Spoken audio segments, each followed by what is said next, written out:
Друзья, давайте с вами проведем небольшой кэтчап по событиям, которые у нас появились в игре, потому что у нас очень много всего нового, и, наверное, сообщество больше всего сейчас обсуждает патчноут, который выкатили разработчики, и я об этом делал очень подробный обзор в телеграм-канале DI Tools. Друзья, обязательно подпишитесь, потому что там еще появляется эксклюзивный контент, мини-ролики по событиям, которые мы все обсуждаем.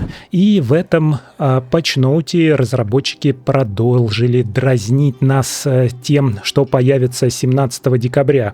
Конечно же, это продолжение кампании. Наверное, самое интересное — это 3 новых камня, 5 звезд, 2 звезды и 1 звезда, так что всем донатерам придется раскошелиться на то, чтобы собрать себе новый PvP-комплект, потому что большинство игроков, конечно же, сходятся, что камни PvP-шные. При этом каких-то подробностей по их характеристикам нет, но такие общие данные, они, конечно, есть. Также, друзья, мы все перейдем на Пекло 10, и как только выйдет обновление через неделю, в следующий четверг, скорее всего, у нас уровень сервера достигнет 1160. Давайте посмотрим, какой у нас сейчас уровень сервера. 1150, у нас будет 1160, но в игре сразу же будет доступно Пекло 10. Появятся сразу новые боссы адского реликвария, которых нам принесет Альбрехт. И об этом тоже я делал пост. Вы сейчас видите картинки этих монстров на экране. Смотрятся они, конечно, очень грозно. И также обновится у нас испытания адского реликвария, которые прошлые испытания будут доступны в течение еще 6 месяцев, чтобы не портить рейтинги, друзья. Ну и еще интересного, конечно же, у нас появится новая древняя легендарная экипировочка. Сейчас у нас доступен только шлем.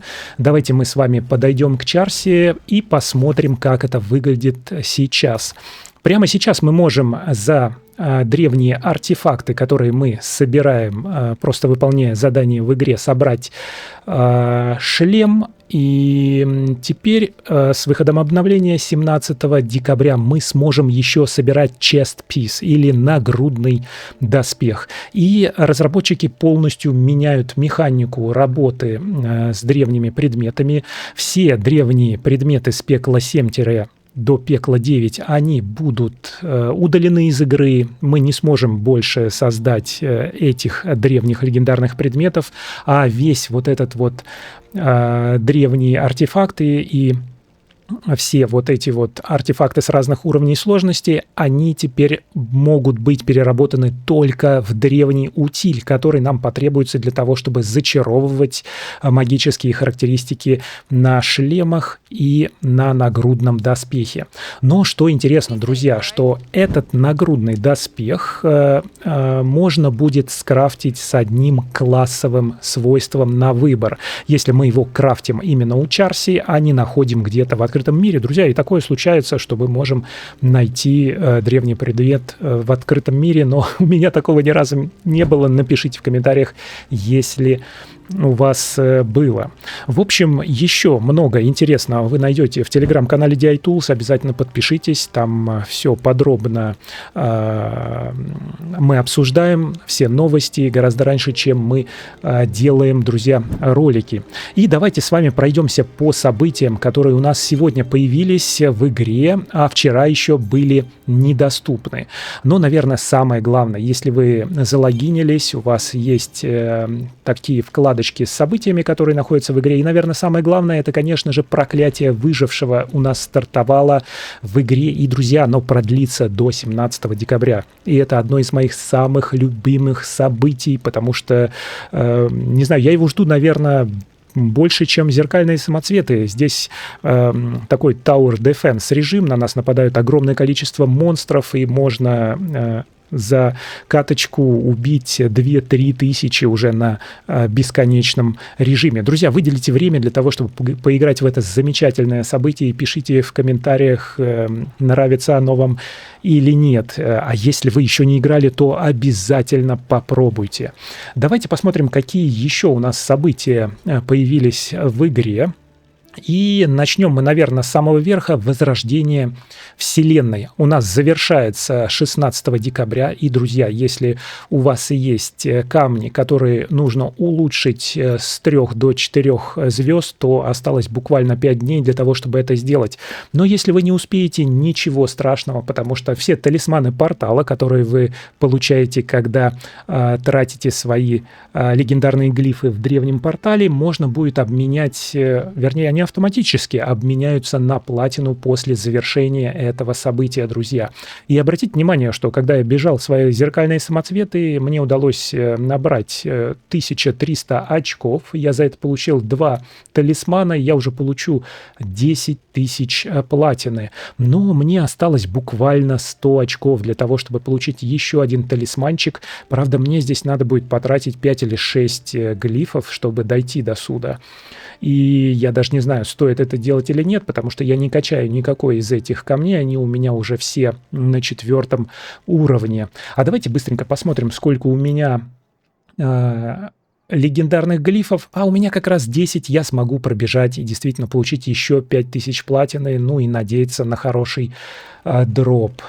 Друзья, и также у нас стартовало событие «Пробег по порталам». Оно немножечко модифицированное с первой версии, которая была приблизительно месяц с лишним назад. И опять здесь мы в команде из 4 игроков бегаем по древнему порталу на скорость. И, друзья, у нас на 30 и на 70% появляются различные события. Раньше это были боссы, а сейчас это либо цветочки там, либо вот такой вот знак, который тоже нужно убить, и он делает области, которые тебя дамажат, наносят тебе урон. А в конце появляется такой огромный мясник, которого тоже нужно замочить. Давайте посмотрим, что нам здесь дают. Дают нам здесь ничего, просто легендарочки. Я вот один раз пробежал, поставил рекорд, сразу же 4 минуты. Ну и немножечко здесь боговатая таблица рейтинга. Напишите в комментариях, так же у вас или нет. Видимо, так много бежит народа, видите, все меняется, и он мерцает. Доступен кошмарный и обычный режим. Обычный режим доступен постоянно. Кошмарный, по-моему, в определенное время, но я не уверен. В общем, действительно интересное событие. Друзья, пишите в комментариях, что об этом думаете и пробежали ли уже, какое у вас время. У меня 4 минуты 29 секунд. Ну и, друзья, следующее событие у нас «Царство творения». Новое событие, которое нас готовит к новому витку кампаний, а также событий, связанных с историей Альбрехта. И здесь нам ничего не нужно делать, друзья, нам нужно только логиниться, выполнять какие-то очень простые задачи и получать действительно классные награды. Здесь у нас есть также теллурическая жемчужина. Вы видите, что я уже почти набрал 80 штук, чтобы скрафтить колоссальную машину, друзья, потому что этот камень такой желанный на рынке, настоящий хаос, он стоит каких-то сумасшедших денег, поэтому я его, скорее всего, буду крафтить именно за теллурические жемчужины. И я, на самом деле, обожаю такие события. Ничего не нужно делать, просто играть, и тебе дают в том числе и легендарный глиф, друзья. Благословение легенд у нас продолжается. Пользуетесь ли вы активацией этого благословения? Если честно, я особо не вижу в нем никакой разницы до того, как его не было, но иногда пользуюсь. Если честно, вот смотрите, у меня 3 часа 39 минут. Я его реально забываю иногда активировать. Может, недостаточно много просто играю, но, тем не менее, событие немножко странное. Когда механика не раскрыта, каким образом тебе выпадают, и ты получаешь благословение, то все это неясно. Активировал ты, не активировал, разницы никакой лично я не почувствовал. Но вы пишите в комментариях, если она действительно есть. Новый сезон урожая у нас стартовал сегодня, как раз 10 декабря, и он продлится до 7 января. Друзья, у нас открылась новая ветка наград и новая ветка задач. Все вот это вот можно будет выполнять и получать награды в зависимости от набранных вот этих вот костяных трофеев. И я, друзья, всегда выполняю эти задачи, покупаю вот этот вот усиление костяных трофеев за 160 сфер, потому что тебе дают глифы, это, в общем-то, равноценный обмен, но ты гораздо быстрее покупаешь эти костяные трофеи. И обратите внимание, как много здесь классных наград. Самое главное, конечно же, это вот эти сундучки, где можем выбрать предмет для конкретной ячейки, и их нужно открывать как раз на новом уровне сложности, чтобы получить прокачанную экипировку следующего уровня сложности. Обычно с них выпадают как раз легендарочки со стрелочками, которые говорят, что он лучше того, что надет сейчас на вашем герое. Вот. И здесь у нас очень много классных наград. Конечно же, охотиться я буду за теллурическими жемчужинами, она на 480 очков. Ну и также, по-моему, эта теллурическая жемчужина на... Давайте посмотрим, где же ты есть, сколько тут очков. На 1040 очков. Я думаю, что все это можно забрать достаточно легко, просто выполняя ежедневные задачи в игре, друзья. В общем, 27 дней у нас этот сезон урожая продлится.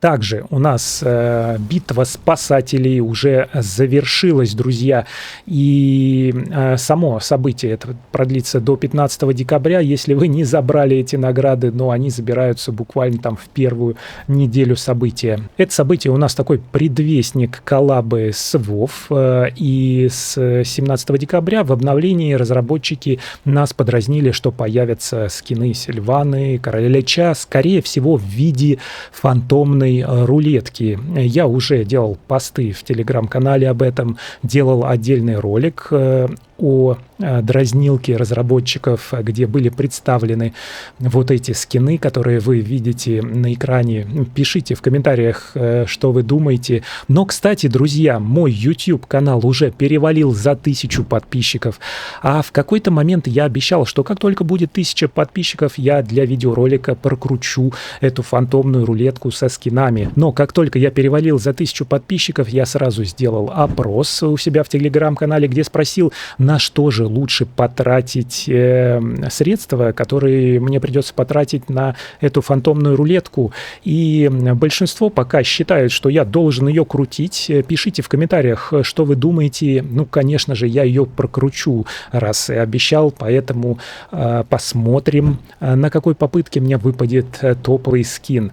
Но какой именно Сильваны или Короля Лича, надо смотреть, что там будет в фантомных рулетках. Конечно же, я буду еще советоваться с вами в телеграм-канале, поэтому обязательно подпишитесь, друзья, туда.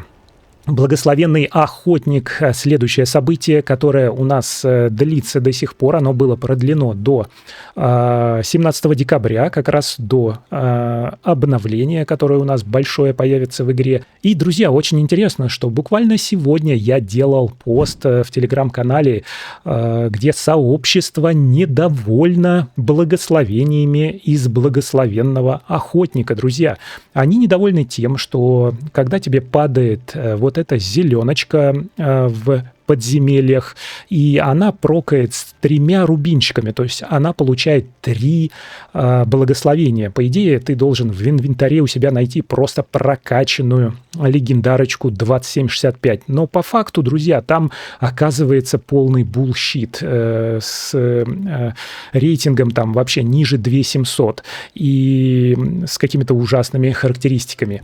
Если вы не понимаете, что такое 2765, друзья, но я думаю, что многие из вас играют достаточно давно уже. И смотрите, вот у нас текущая экипировочка сетовая, она имеет боевой рейтинг 2745, если у нее 2 статы, 3 основные характеристики и 2 дополнительные. Но вот, например, у меня есть сапоги, манящий позыв, они у меня как раз 27,65. Это самая топовая экипировка сетовая для Пекла 9. У нее статы 3. Здесь 3 дополнительных свойства и 3 основных свойства.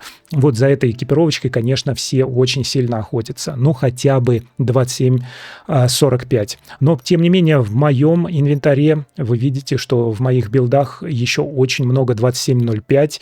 При этом мой боевой рейтинг 54163, а для Пекла 9 максимального босса нам нужно 54290. То есть если мне собрать все их 2745 хотя бы, то я уже смогу драться с последним боссом, но не уверен, что смогу, потому что это действительно нужно играть 24, друзья, на 7.